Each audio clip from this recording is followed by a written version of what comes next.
આપણે સાચા દિલથી ભગવાનને પ્રાર્થના કરીએ ને, ભગવાન આપણી પ્રાર્થના સાંભળે.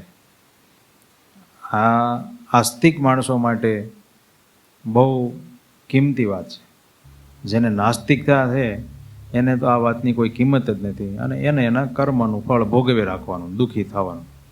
પણ જે ભગવાનમાં આસ્થાવાળા છે, ભગવાનના નિષ્ઠાવાળા છે, ભગવાનના ભક્તો છે, એને આ બધી અનુભૂતિઓ હોય છે. હજી તો આનાથી ઉપરની એટલી બધી અનુભૂતિઓ થાય આ માર્ગમાં, આધ્યાત્મિક માર્ગમાં.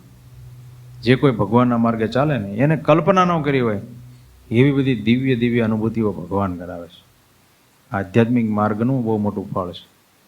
ભગવાનના શરણે જવાથી, ભગવાનનું ભજન કરવાથી, ભગવાનનો સત્સંગ કરવાથી આ લોકનો તો બધો જ વ્યવહાર ભગવાન આપણો ચલાવે છે, બધું ગોઠવી જ આપે છે. પરંતુ એક દિવ્ય ભૂમિકામાં ભગવાન લઈ જાય છે આપણને, અને એ બધી અનુભૂતિઓ આપે છે. ત્યારે આપણને એમ થાય કે ઓહ, આપણે આજ દિવસ સુધી મંદિરે જતા હતા, સત્સંગ કરતા હતા, સેવાઓ કરતા હતા, આપણે એકેય રજાઓ બીજે ક્યાંય વાપરતા નહોતા. અમારા અમુક આ ભક્તો પર અમે રાજી હોય, અમને ખબર હોય અમારા અરજી કાકો છે અને અમારા વિપુલભાઈ છે, અને બધા નવા જોડાણા.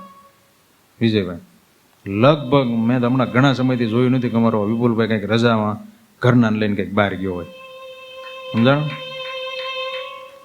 તો એ બધો રાજીપો ભગવાનના ધ્યાનમાં હોય, એને ભગવાન વળતર આપે, સમજાણું? આ ભગવાનની કૃપા થઈ જાય એના ઉપર, અને એના મોટું એનું ફળ તો એ થાય કે એને ધીમે ધીમે ભગવાનમાં સંતોમાં હેત વધી જાય. અને છેવટે દરેક આત્માએ કરવાનું એ જ છે, કેમ કે આપણા આત્માનો આત્મા એ પરમાત્મા છે, સમજાય? તો એનામાં આપણને હેત થાય એ મોટામાં મોટી પ્રાપ્તિ છે. ભગવાનમાં આપણને હેત થાય ને એ મોટામાં મોટી પ્રાપ્તિ છે.